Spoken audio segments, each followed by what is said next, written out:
Magandang araw po mga kapuntos, at sa araw na ito po meron po akong tampok na video para sa inyo at sana ay magustuhan ninyo. Kaya sa mga bago pa po sa aming channel, please po don't forget to hit the subscribe button at ang notification bell para maging notified kayo sa bawat video na ilalabas ko sa channel na ito. At bilang kahilingan po ng punto por punto team at naway maintindihan po ninyo, sana po wag nyo pong i-skip yung mga ads sa aming mga video. Sa maliit na bagay na po na yan, malaking tulong po yan sa ating programa at sa ating ministry. Sana po maunawaan po ninyo. Maraming salamat po, kaya wag na po natin patagalin. Simulan na po natin.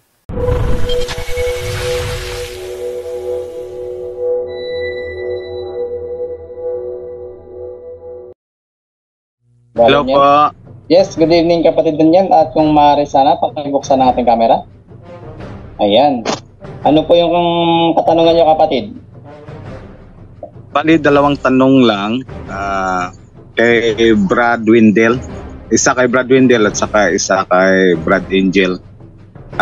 Kay Brad Wendell muna. Ang tanong ko lang, Brad Wendell,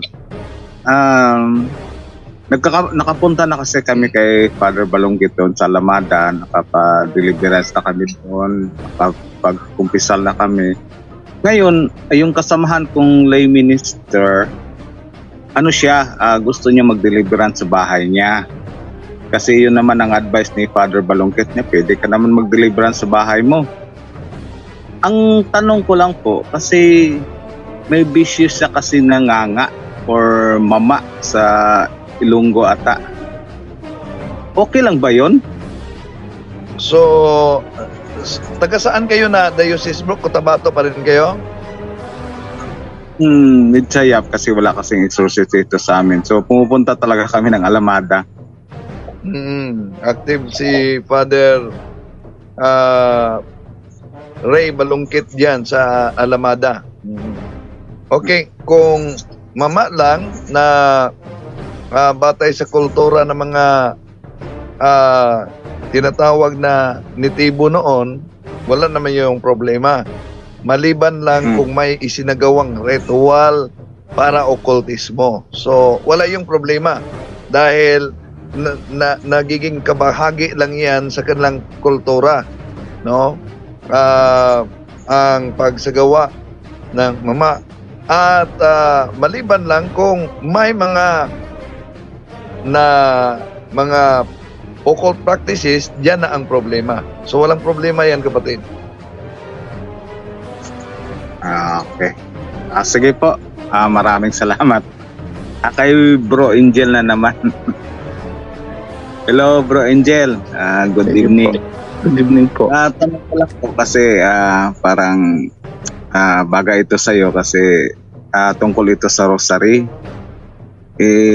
Tanong ko kasi, the way ako mag-rosary, Bro Angel, may nadidistract talaga ako. Paano ko ba, kahit mag-concentrate ako mag-rosary, hindi may papasok talaga. Parang dinidistract talaga ako. Paano ko ba ito, ano bang dapat kong gawin? Gusto lang sana ako hingi sa'yo ng idea kasi ikaw, parati ka na nagro-rosary. Ano ba yung ginagawa mo na para hindi ka ma-distract? Alam nyo, yun nga, no? Ang demonyo kasi, clever. Alam niya kung saan ka, habang nagro-rosary ka, kung ano-ano, ipapasok niya ng mga no? Para ma-distract. Totoo yan. Totoo yan. Lalo na... Anong dapat gawin? Opo. Yun nga, let's go on the, yung pinaka-basic ng sinasabi ng simbahan na let's focus, be sincere and honest. When you focus kasi, kaya usually ang malaking factor po yung oras Alam niyo yung oras na minsan pagka yung gabing-gabi na, inaantok na yung mga tao, sobrang gabi na, no? And then pagka inaantok ka na, kung ano ka napasok sa mo hanggang aantokin ka, which is yun ay ng demonyo yun para hindi ka matuloy. So, ang ginagawa ko dyan, lahat po ng tao, ginagano ng demonyo yan pag nag-rosary.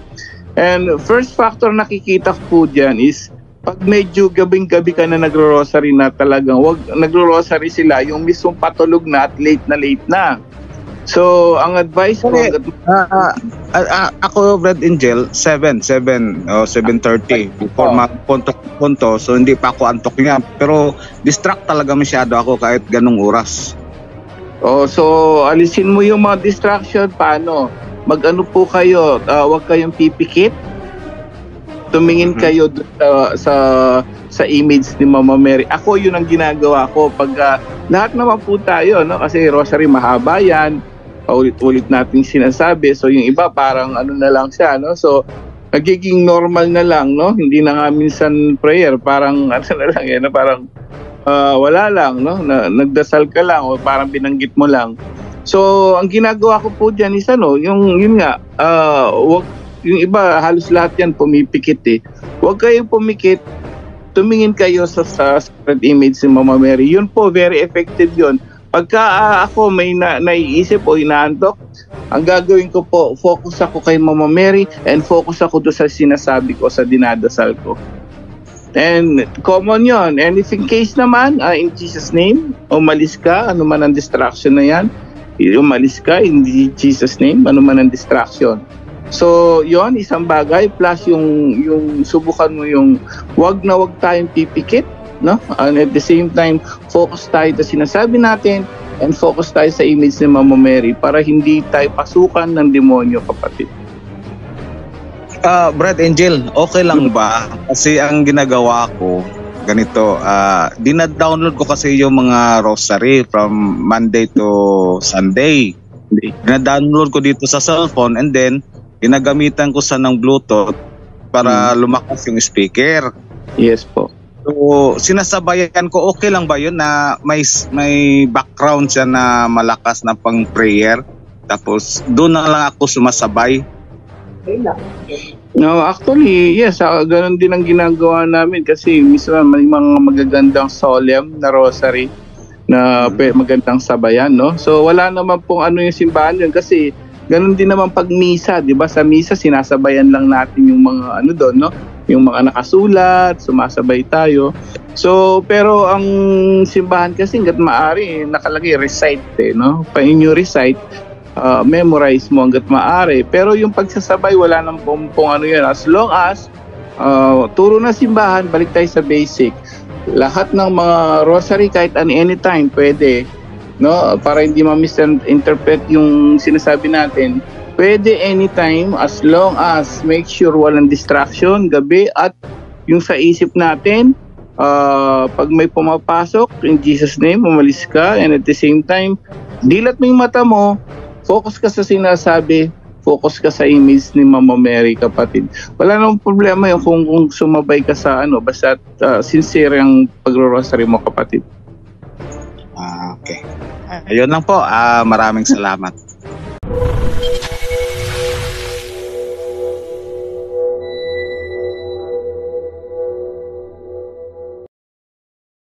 As to mute, Brother Dominic. Magandang gabi po. Yes, magandang gabi rin po, kapatid. Isang kahilingan po ulit. Pwede buksan natin camera. Ako po yung may problema yung cellphone, yung camera. Sige po, ano po yung katanungan natin? Okay. Katanungan ko po, alam po natin na bawal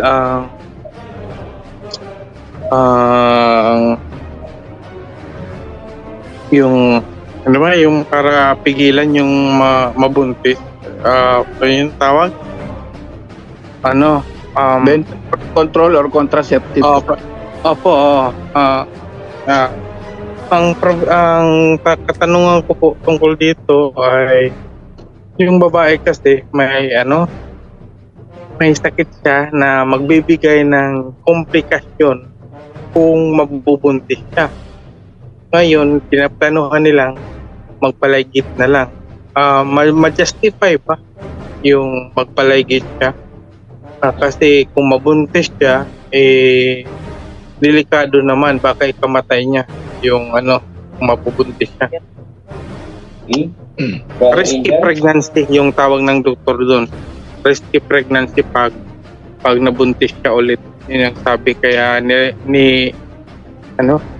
nirecommend ng doktor na magpalaygit siya.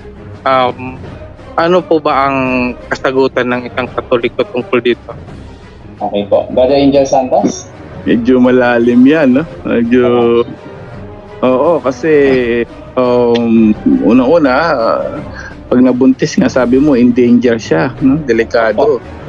So, inano ko na yan sa Catholic answer. What if, sabi ko... Lifetime condition yung kasi yung sa kanya Lifetime, kaya yun din ang ng doktor. Yung ligation kasi inano ko yan. Pag yung ligation, tandaan po natin, no? Is the ligation kasi talagang yan, forbidden by the divine law. Talagang sa simbahan bawal po lahat yan, contraceptive, birth control. Ang hindi bawal para sa kalamanan ng tao yung yung calendar method, no? Yung rhythm method, yan po. Baka sabihin nila hindi na kayo pwede mag-make love o magtalik. Hindi. So, may time dapat, hindi anytime, and then you control, no? Actually, may tawag diyan, konting kaalaman lang ang simbahan diyan, no? Parang abortification So, or aborification, parang ganoon. In other words, indirect abortion yon dahil kinokontrol mo yung pag-conceive ng procreation na tinatawag natural law of God, na ang sperm, kaya nga bakit bawal ang masturbation, bawal yung contraception, kasi nga ang natural law ni God is to procreate yung mag-asawa, procreate. So yung tinatapon lahat yan, mga withdrawal, yung tinatapon kasi yan, that's a seed of life. So magtatanong yung iba, bakit gano'n? Di ba basic necessity yun, basic yan? Hindi po. So sa simbahan, napakahalaga niyan. Kaya tingnan mo yung makaparian, may higpit sa ganyan. Kasi parang nagiging na lang para alam mo yung para nagiging pleasure, no, which is bawal talaga sa simbahan yon. Mag-contraceptive tayo para makapagtalik tayo, pleasure, no. The church forbids that because you're wasting the seed of life. Yun po yung pinaka-main natin.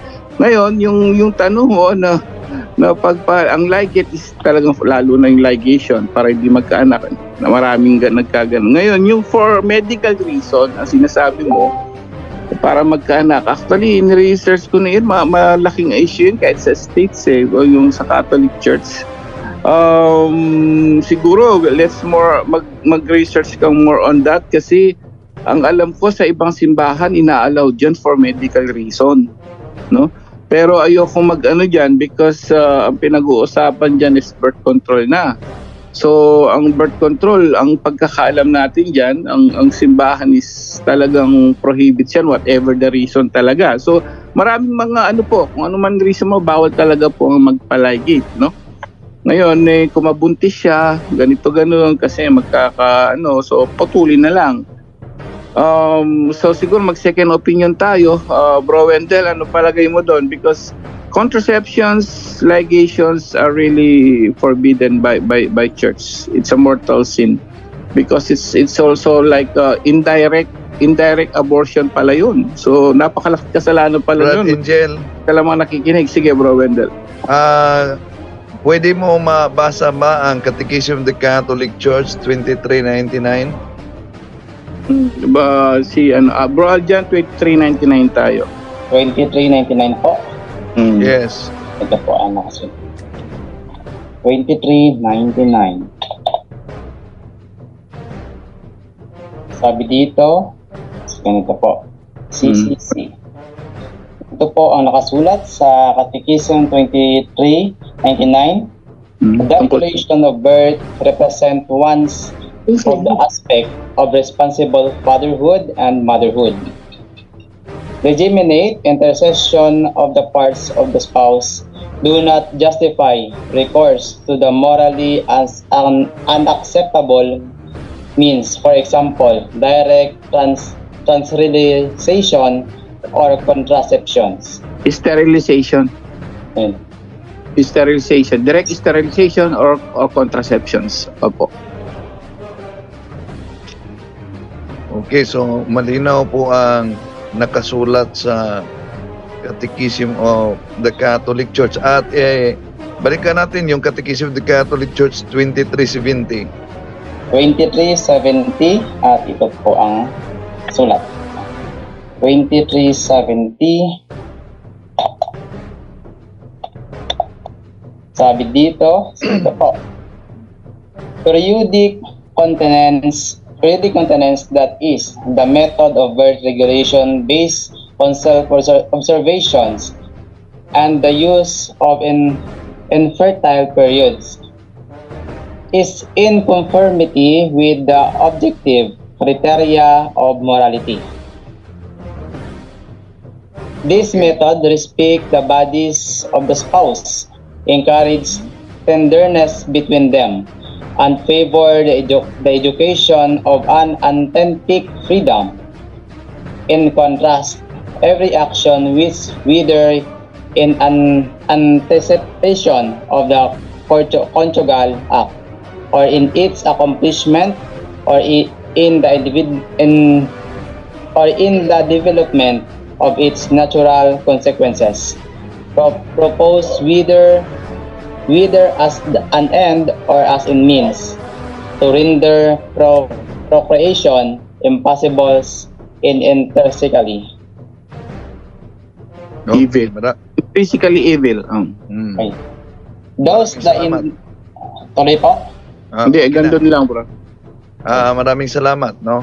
So, malinaw talaga ang panindigan at aral ng simbahang Katoliko, lalo na sa tubal ligation, sa contraceptives. Pero ang tanong, how about kung may sakit ang babae?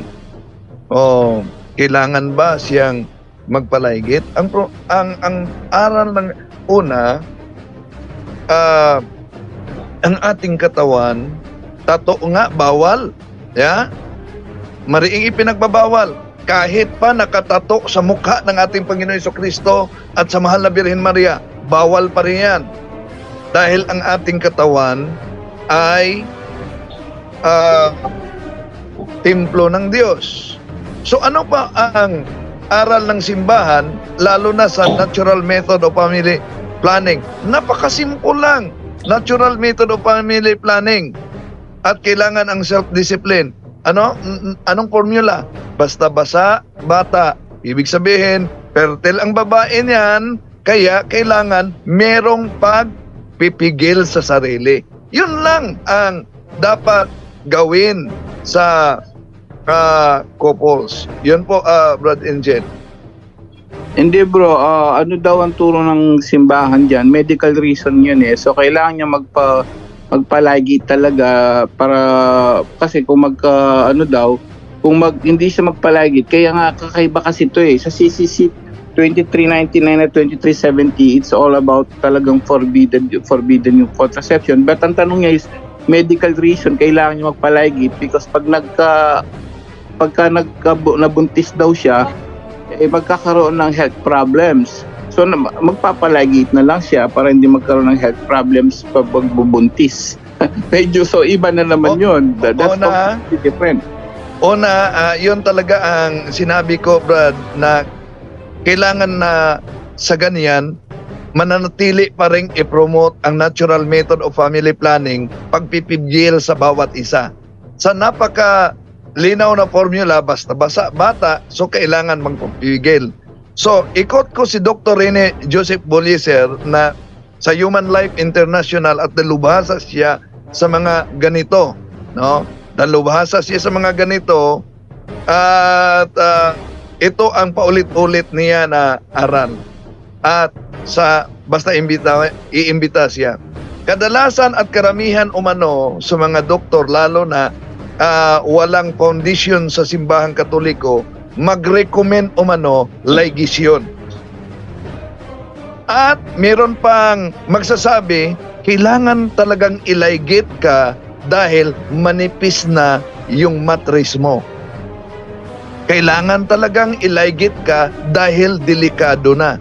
Sabi pa ni Dr. Rene Joseph Bolliser, nakikinig siya sa atin ngayon, pwede rin makapasok si Doktor,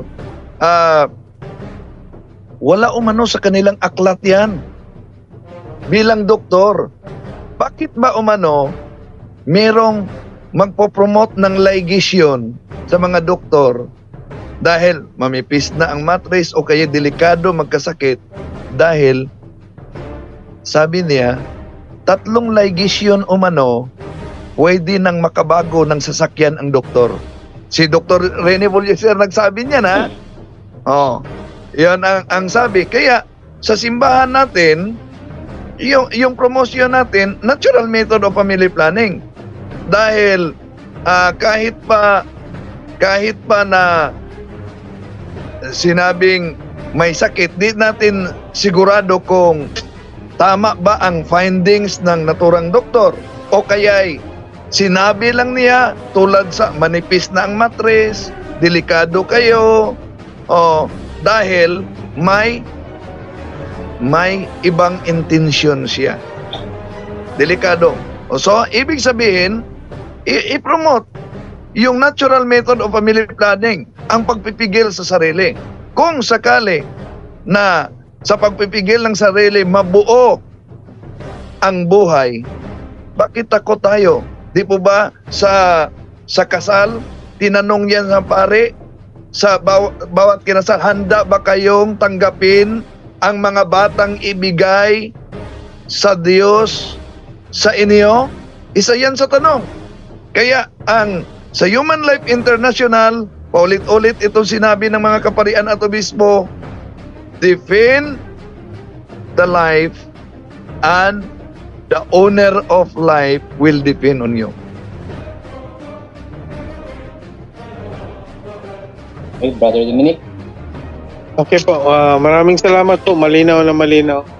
At least na pagsabihan ko na agad sila. Explain po sa kanila. Kaya ang napatanong ako dito. Meron pang nagtawag last week sa akin pala, no? Last week lang. Dahil ang babae ay may sakit at manganganak siya, so nanganak na siya, pero ang recommendation ng doktor, ilaygit talaga siya dahil delikado. So tumawag yung magulang niya na guro sa akin kung papayag ba umano, kung okay ba ilaygit. Sabi ko nga, huwag niyong payagan na ilaygit yung anak ninyo. So, buti na lang, di talaga nalaygit. Okay po, maraming salamat po sa mga kasagutan po.